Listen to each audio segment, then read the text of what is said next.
Ассалаумағалейкум, құрметті бауырлар, ағайындар, туғандар. Қазір біз үлкен жолдан айырымда тұрмыз.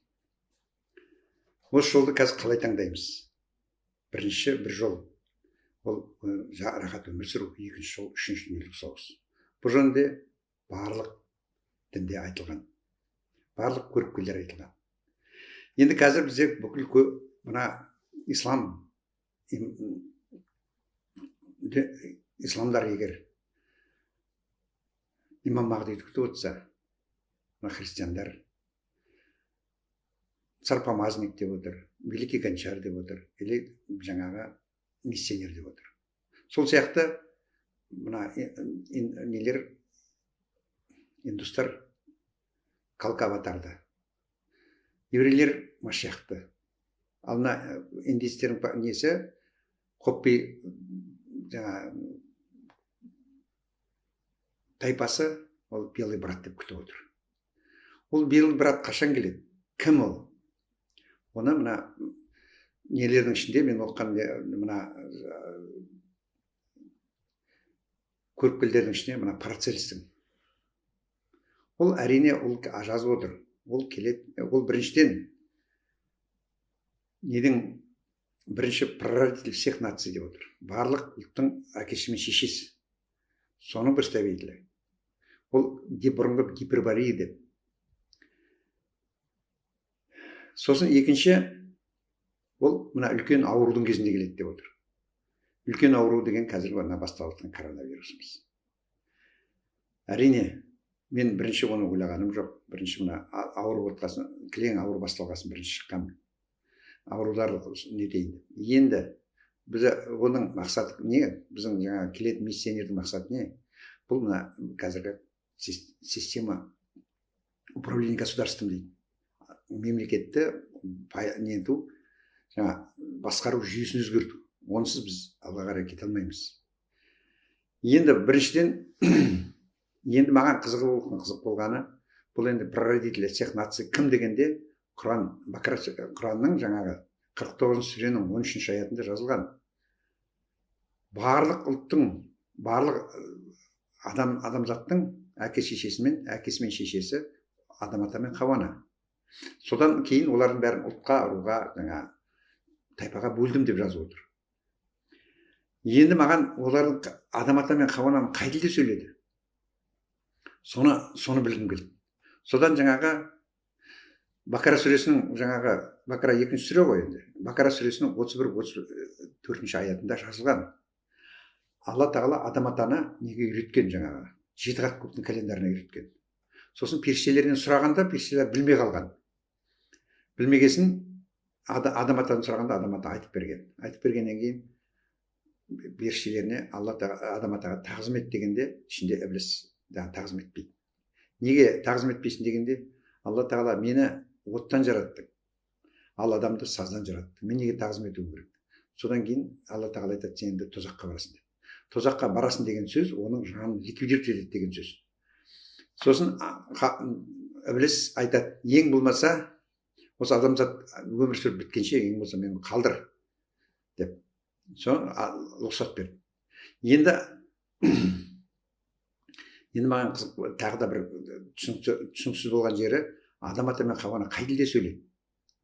Біз қазақтар Адам ата деп айта береміз әрине. Адам деп мысалы человекті адам дейміз, орысша человек дейміз, ағылшынша мен дейді. Соны іздедім.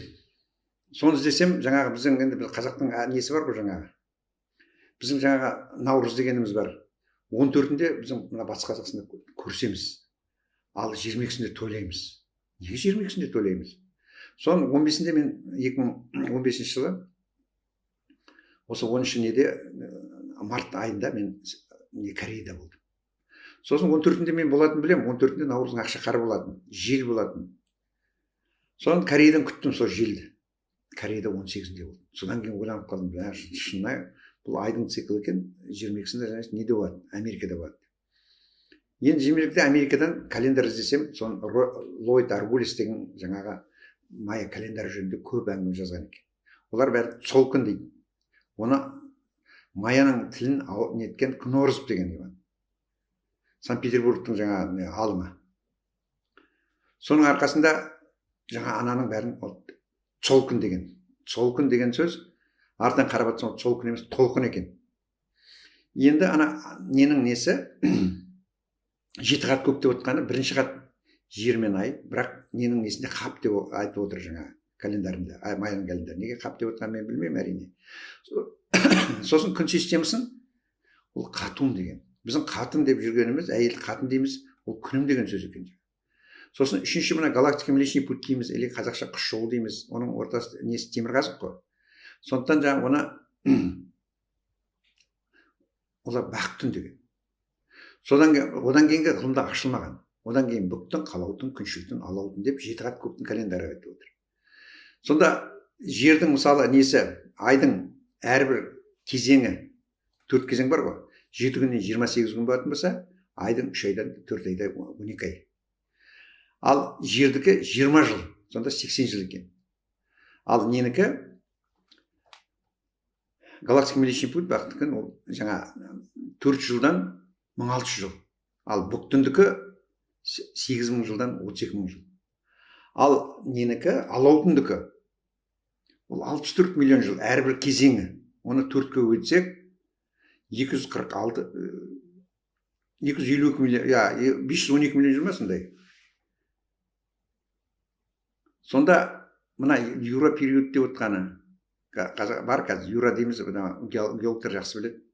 Юра ненің алаудыңның күзі болған. Сол мезгілде бүкіл жаңаға үлкен жаңа гигант нелер болған, динозаврлар, басқалар солардың бәрі болған.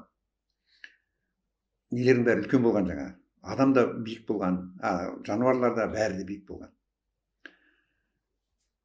Енді жерді Алла тағала айтып отыр, мен жерді 2 күнде жараттым.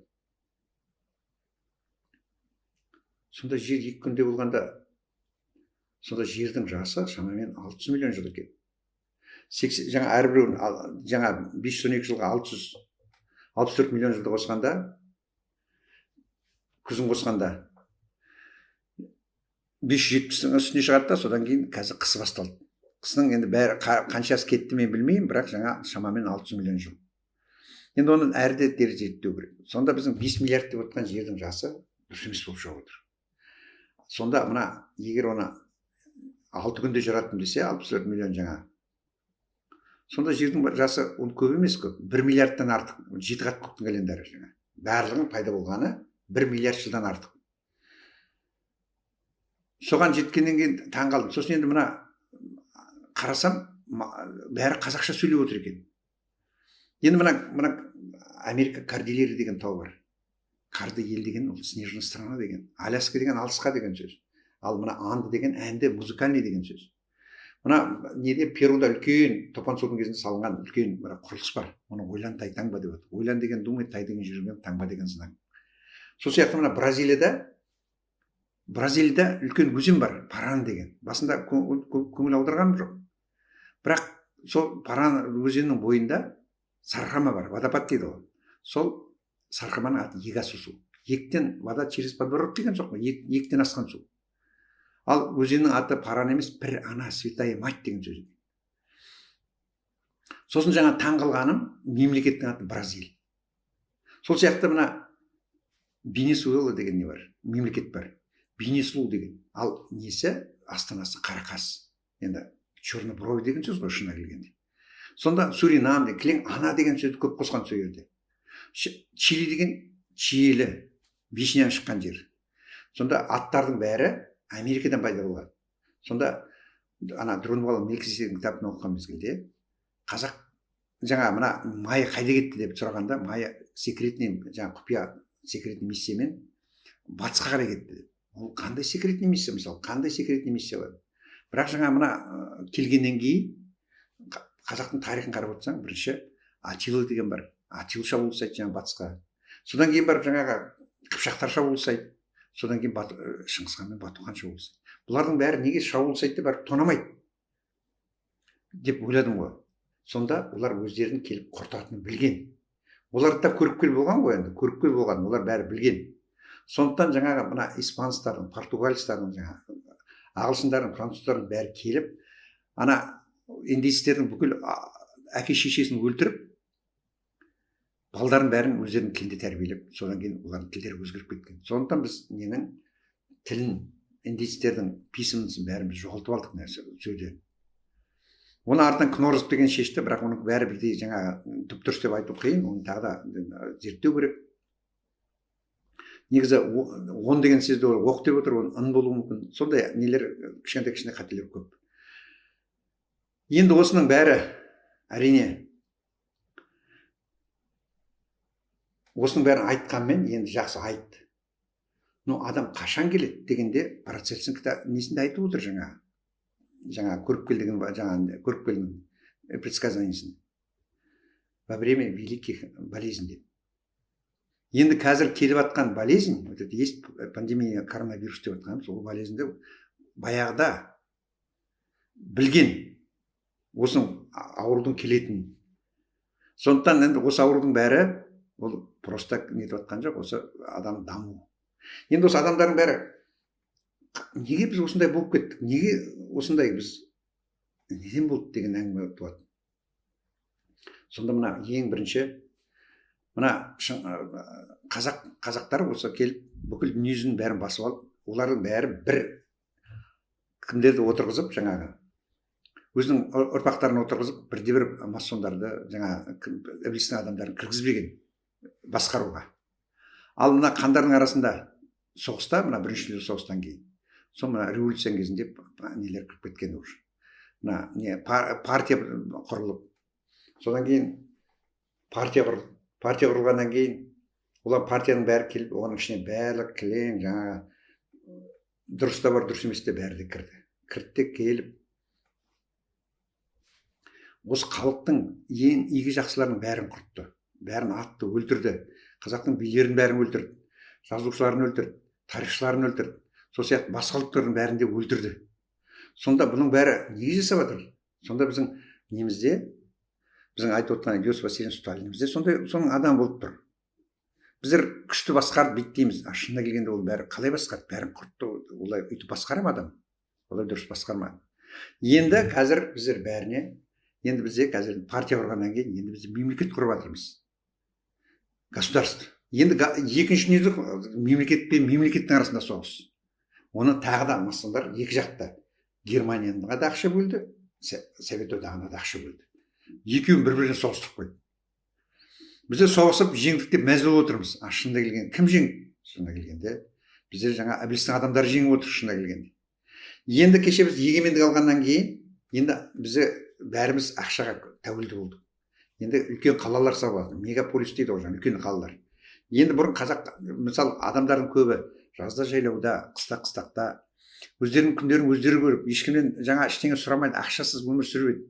Енді біз күн сайын тәуелді болып ақшаға, суға, газға, светке, жаңағы банкіге, автобусқа, соның бәрі енді бәрімізді чиповать етіп, сосын бәрімізді қыру. Сол үшінші дүниежүзілік соғыс осыдан бастады.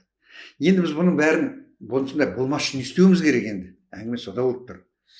Енді мен жаңа алдында айттым ғой. Құранның 49 сүресі 13-ші аятында ұлтқа, руға бөлдім деп, жаңа тайпаға бөлдім деп айтып отыр. Ал бөлсе неге біз соған бірікпейміз? Соған біріксек, ана кісілер кіре алмайды арамызға. Сондықтан мен бәрімді жаңа соған шақырамын. Бәріміз руға, ұлтқа бірігуіміз керек. Мысалы Қазақстан әрбір бірінші ұлт руға бірігуіміз керек, барлық рудың. Сосын барып жаңағы ұлтқа, сосын 100-ге бөлуіміз керек, 300, орта ұлы 100 деп, сосын барып мемлекетке бірігуіміз керек. Сол сияқты мына Россияның, мына бүкіл нелер, барлық республикалар ішінде, бір Коми деген, тағы да Буряттар бар, Якутия бар, не бар, Чечня бар, басқалар бар. Бәрі де өздерінің ұлттарын еді. Біз мақсатымыз бәрібір ұлтқа не беру, мүмкіндік беру. Біз ұлтты жоюға правамыз жоқ, оны Алла тағаланың өзі жаратып отыр.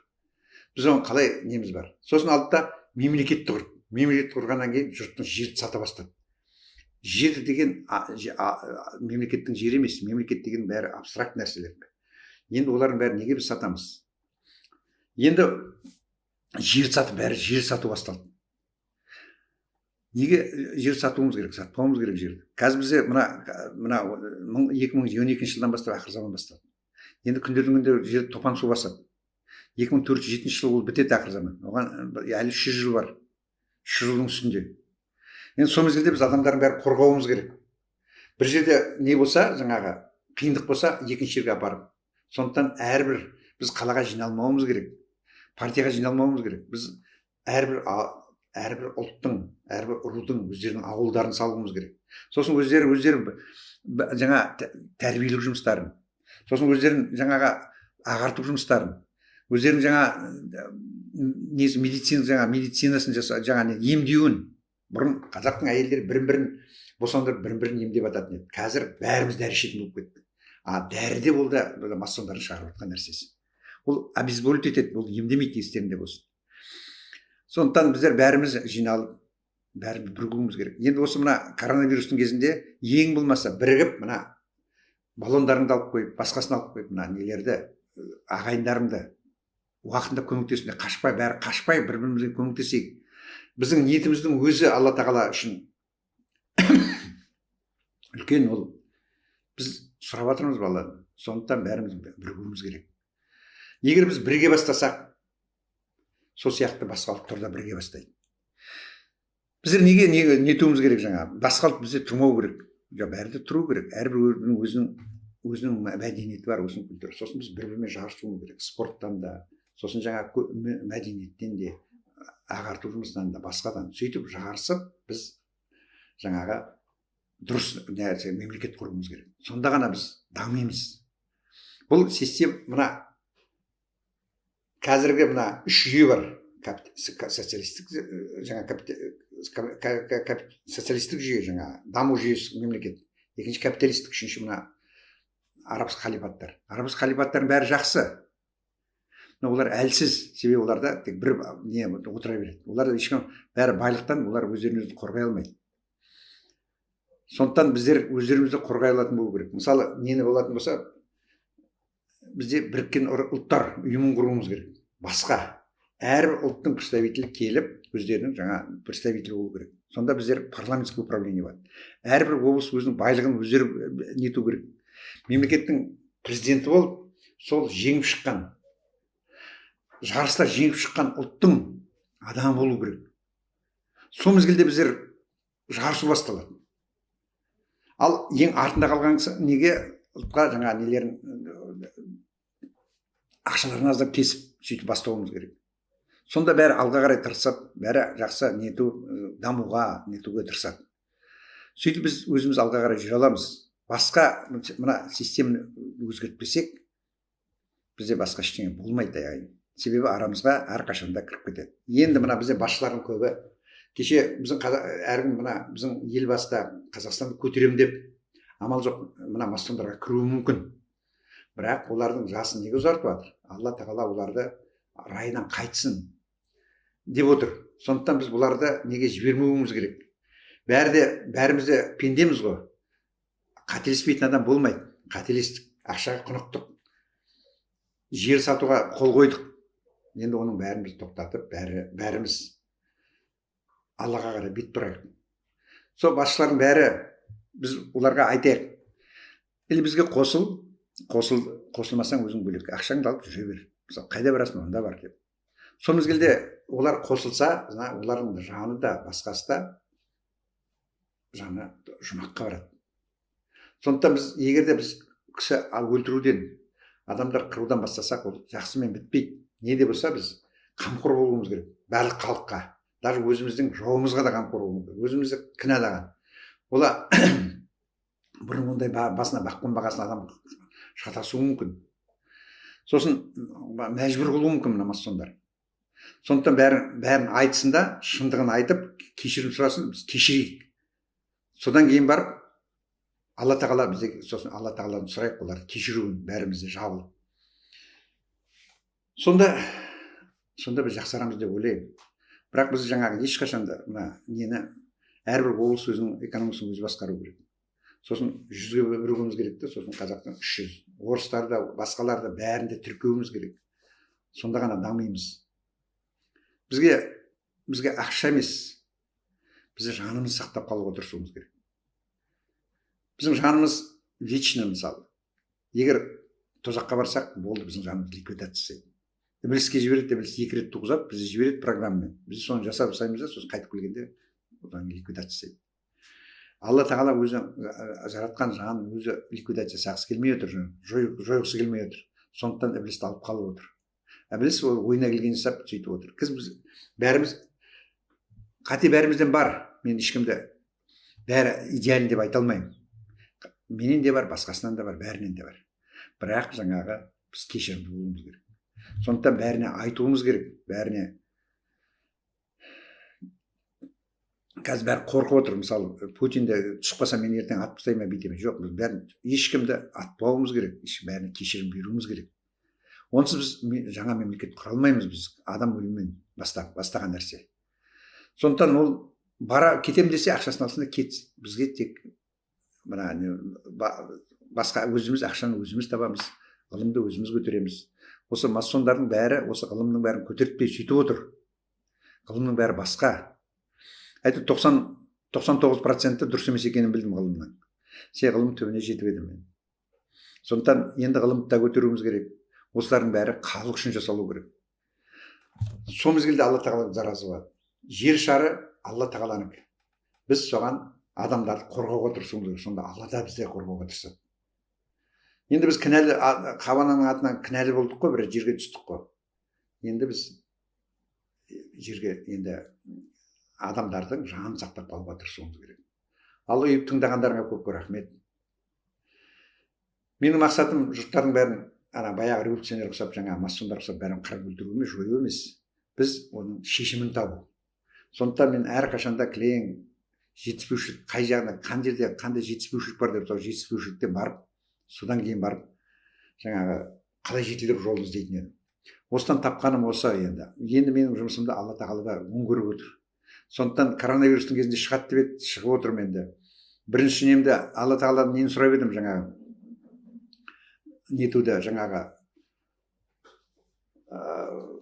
адамды емдеуді. Бірақ жаңа қазір енді адам емдеу бәрін жаңағы тоқтатып, енді біз ниетімізді өзгертуіміз керек, сөйтуіміз керек. Болды, құрметті ағайын. Тыңдағандар көп рахмет. Енді қазақша, қазақ болғасын қазақша сөйлеп жатырмын бәрінше. Рахмет.